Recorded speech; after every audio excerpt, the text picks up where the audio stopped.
friends, I'm Rick, and little Missy's over here edging a little closer to the table.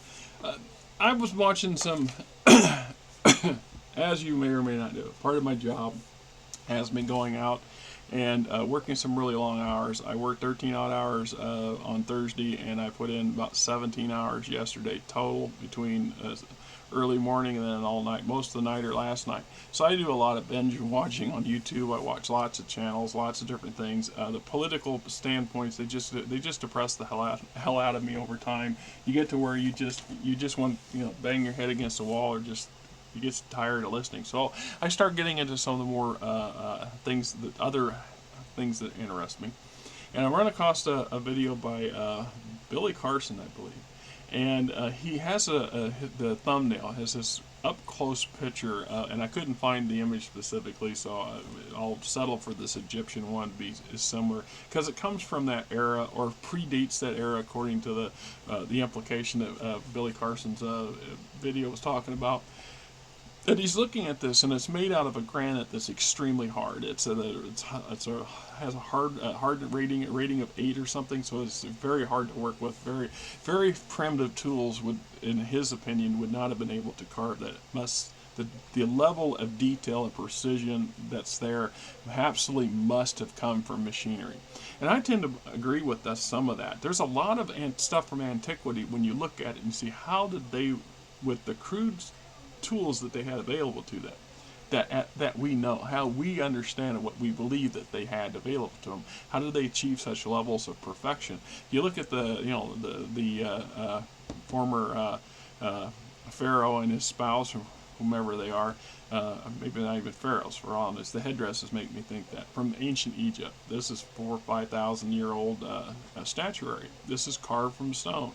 What kind of stone I can't tell you off the top of my head, but the sheer amount of detail and the perfection of the symmetry and things like that implies that, well, they must have had machinery, lasered this and grinder that, stuff that we today have, but would be hard to replicate this. And I agree to something. I will agree that is plausible, right? But I also will tell you, it sounds like bullshit to me too. I'm sorry, my friend, Mr. Carson. You're very intelligent, very deep in your opinions. I appreciate a lot of the stuff I've read and watched so far. I want to say I'm kind of a fan, but I'm not a big person on being fans of a whole lot of things anymore. I get disappointed whenever I become a fan of something. I eventually set myself up for failure. So his argument is that this is just further proof that technology existed in antiquity. Now, I'm a strong believer that that's God's truth. That I do believe that there was a lot more technology in ancient history than what we understand, and perhaps much farther advanced than what we think, and perhaps even more advanced in some fields than we are today. A lot of things have changed. It's like I never bought the biblical Christian story that that the world is 5,000 or 6,000 years old, and it's based because the Bible says. Because once you get older and you start reading that stuff for yourself, and you really get into it, and you really give yourself time to absorb what you're reading out of the Bible alone, and you can understand that time is a linear thing, or is a man-made concept. So there's implications in Old Testament about people living to be 1,000 years old. Well, obviously, by everything we know today, that's just physically impossible. It just isn't going to happen. So either that, the timeline, the way they figured time was much different, or B, there was a lot more going on back then, and people did have longevity in them for one reason or another that allowed them to live much longer lives than we do today. Without actually going back there and physically observing these things for ourselves, it's just all conjecture and guesswork. Even the most perfect, the most devoted specialists in their field have to know at a kernel there's always that doubt as to what they think is. And so I look at that, because you go down and you can say that. How do you back that up? Well, if you go down through history and the evolution of statuary, for example, I had to have the privilege of having some very artistic people in my family, and I knew one person, a friend of the family, so to speak, who was huge into stone carving, and she can do some incredibly detailed stuff with hand tools. Grant you, they're carbide chisels and bits and things of modern manufacture. But once again, we do not know the exact extent and level of the technological capabilities of our nearest ancestors, let alone ones from think 10 or 20,000 years ago. And I am 100% believe that mankind and civilizations of mankind go back much further than what our accepted bullshit is today. And things are starting to expand in our mindset. People are beginning to come along and say, okay, well, maybe, just maybe, that's not true, or not true as we know it. And so the possibility is that there's a lot of stuff that was created much older than what they are, and the techniques and the capabilities were there without power tools. You look at the statues of India and Cambodia and Greece, all throughout the Mediterranean, South America, thousands of years old, some of them older than what we think they are. But the sheer level of detail. I mean, look at this Caesar or whatever he is that's from the Roman era, circa, I don't know, 800 BC, 2,000, 3,000 years plus ago. Look at the level of detail. And it's well established. We have enough literature on Rome, even at its height, did not have powered tools or tools of energy-based power. There's absolutely zero proof of that at all. Now, they had lots of powered stuff. Yeah, they had some pretty ingenious use of water wheels, for example, massive mills that would be able to mill hundreds of tons of grain every year, powered by water. And so there's a lot of indication of things like water-powered lathes and things. So water power can power a lot of stuff, as we know well today. So the fact is that they could have had it, but there's no physical evidence, and there's a lot of material that's survived from ancient Rome's era. Just like there was a lot of material that survived from ancient Egypt.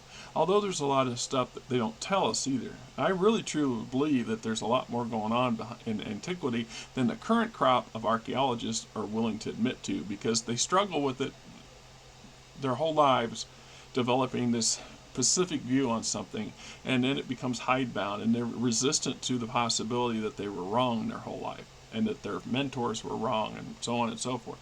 This is a hard thing to do. But I look at the more closer we are to our own age. If you go back to the Renaissance area, we got Michelangelo's David statue. We're all familiar with David's statue. It shows up in history books, it shows up in literature, it shows up in advertising occasionally. You look at that, and people will go, there's no way that was handmade. No way somebody cut that level of detail, that smoothness, with hand tools. Especially from, hundreds and hundreds of years ago.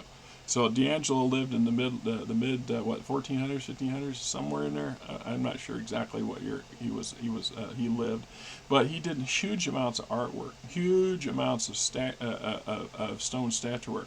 And I grant you that, from what I understand, working in marble is much easier than working in granite, and it takes, so it's a softer stone, but it also is it maintains that crispness, that crisp, clean lines. Because if you look at the work, this is why it's considered priceless. Some of the statuary is just, if you look at the Egyptian statuary, it's crude. It's crude compared to much more modern eras. You can get the three comparisons. One of the oldest I found, the next oldest, and then the more relatively recent. And all you got to do is look at some of the statues that we have in all of our government buildings that were made 20 years ago, or 100 years ago, or 50 years ago, with hand tools, chisels and stone, and some kind of abrasive to smooth out everything. I want to believe, yes, that ancient technology exists. I believe that it did. I believe that there's evidence, and as Billy Carson's pointed out many times, there's a lot of discrepancies in the history books that don't add up. And perhaps at no point ever in human history has so much of the world's population been as well educated as we are today. So we have much more broader views on the world and everything around us, although we are still very blind and dogmatic in areas that are detrimental to us as a society and as a race altogether. It's like that racial BS crap, I never understand. You know what? You're bloody human. Period. I don't give a goddamn what color your skin is, what your sexual preferences are and orientations are. I don't care what the color of your freaking hair is, or if if you want to have body piercings that look like that set off a metal detector from 12 miles away, or if you want to cover yourself head to foot in very extensive art, ink. I don't care. That's your business and your right to live the world and the life you wish your way. So that level of education, although it can be argued by a lot of our behavior or certain elements of our behavior in America anyway, that education was wasted. But you can be highly educated and still be an asshole and still be a racist. You see where I'm going with that. But at no point in history has humanity as a collective whole been more educated and worldly and smarter than now. And we still can't replicate this sort of stuff without a lot of tools. But yet we still have some artists who can. There are artists out there right now carving busts of politicians and famous actors and actresses and song stars, or just for the sheer love of doing it, whether it was a commissioned work or whatever. I mean, all you got, even in recent, you go back and look at a lot of the statuary we have in Washington D.C. that comes from 150 years ago. They're damn near flawless, all done by hand. I suspect that, when they sit there and say, there's no way that our ancient ancestors from that era using crude stone tools created that. Well, A, we don't know that that's exactly what happened, that they only had stone tools, because maybe that's all we found laying around near the site where we found the statue or the place where it was carved out at. We don't know what kind of level of metalwork and stuff, what tools-wise that they had. And they'll say, well, we don't have no examples of it. I'll grant you that, but I grew up on a farm, my friend. I grew up on a farm. Grandpa stuck an old tractor out back. Great-grandpa stuck an old plow out back. Well, those two items are heavily rusted now. And that was only over the last 70 years, 80 years. And 100 years, a lot of that stuff that's rotting, that's out there rusting away, are just going to be, mere piles of rusted, corroded stuff on the ground, if you even see it, because our soil constantly replenishes itself, and things fall on it and degrade, and it increases. And if you live, like I said, you live long enough somewhere, you can actually watch the elevation and portions of your yard get higher than the others. That's just the way the world works, right? I want to believe that technology existed, and highly advanced technology, and there's rumors that such things have been found. I mean, I've always been a fan of the Vinmanas, for example, and I'm planning on doing an actual video on them soon. The Vinmana are these huge flying craft, and they were a number of different styles and sizes, but they come from the ancient Indian texts and Sanskrit texts. There's some pretty elaborate stories that, if you look at the stories from a entertainment perspective, boy, some people back then had some pretty wild ideas what science fiction ought to be. And I'm stoked, because that means science fiction as a genre is far older than what we think it is. They had science fiction thousands of years ago. Somebody sat down they had all the time in the world in an era when very few people actually wrote anything, to concoct this basically fantasy, science fiction fantasy story of all these vast cities flying around in the sky and blowing shooting each other with multi-beams of light and other things. It sure reeks of technology. Vehicles, spacecraft, aircraft of some whatever, propulsion that's keeping it up and moving around, energy weapons, concussion weapons, missiles, all of it's there in these ancient texts.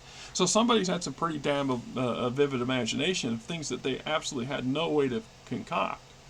I mean, there's no way that they could put two and two together unless they're crazy, and that could have happened.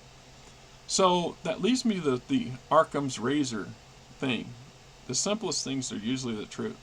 I believe that these stories that are passed down from antiquity were based on real observations, things the writers saw firsthand. Right? So we go back to the stonework. Would it be necessary to have power tools to do the work in timely manner? Maybe. But once we can see from like Michelangelo's work, and he didn't take a lifetime to create the one statue. He did hundreds of statues in his lifetime, and many more paintings and ceiling frescoes, and he was an inventor. You see, the man was extremely busy, extremely capable and clever, and prodigious in everything he did, including the stonework. So a good artist who works in stone could probably do a bust in a couple months. A full statue might maybe take a year, maybe less. I don't know. If anybody has any long-term hobbies of this sort, please, by all means, put a comment down. Let's talk about that. I would love to know how long it takes for somebody to create a statue of this caliber and this size. Is this something you can do in a weekend, or with hand tools, or something that would take, I don't know, 2 or 3 years? Because if that was true, then Michelangelo would not have half as many, maybe a tenth of the artwork that's attributed to him exist. Because if it took him 3 years to do just one statue, man didn't live to be what, 40 something, early 50s? Would not have been very many of these things around. And there's a lot. So that means the implications are this stuff's much easier to do than what we were attributing our ancestors to. Or yes, they had advanced technology, but if you look at Michelangelo's era, there's absolutely no references to advanced technology anywhere in the era, other than conjecture. And what I mean by advanced is much further, using power tools, for example. That is the sheer amount of logistics involved in doing that negates the possibility that most of this stuff was done with those things. Is that to say they weren't? Some of the oldest statues going way back before the Younger Dryas, or just after? Hell yeah, they could have been. Yes, they could have been. And if we had a human culture that developed their version of technology, and I've done videos on it. Yeah. Anyway, I'm going off on a tangent. I'm tired. I'm ready to be done for the day. Thank you guys for tuning in. The channel's creeping up a little bit. I know I don't devote a whole lot of time to the channel. I try to get at least something out every 5 days. The past week and a half has been real brutal. A lot of work in 2 weeks, and a lot of stress and a lot of other things, medical visits and other stuff in between. Last weekend we got our garden in and all that other stuff, so that wiped me out. This weekend, I don't have a weekend. Like I said, I worked 17 hours yesterday. I'm going to fix to go take another nap, and then tomorrow morning I have to go do one little job, and I'm going to go mow the shop up there, so there'll be a couple hours in the morning, and then I'm going to go back out about 8 p.m. in the evening and be out till 9 a.m. in the morning, because I got another customer insisted on Monday morning, and even though I just could not persuade him to move it to a different damn day. So I'm going to be parked out in front of a store probably for 2 hours, trying not to fall asleep in the truck. Anyway, that's me. You're you. This is around here somewhere. Have yourselves a great weekend, man. It's an awesome time to be alive. Lots of excitement going on. It just irritates me to no end.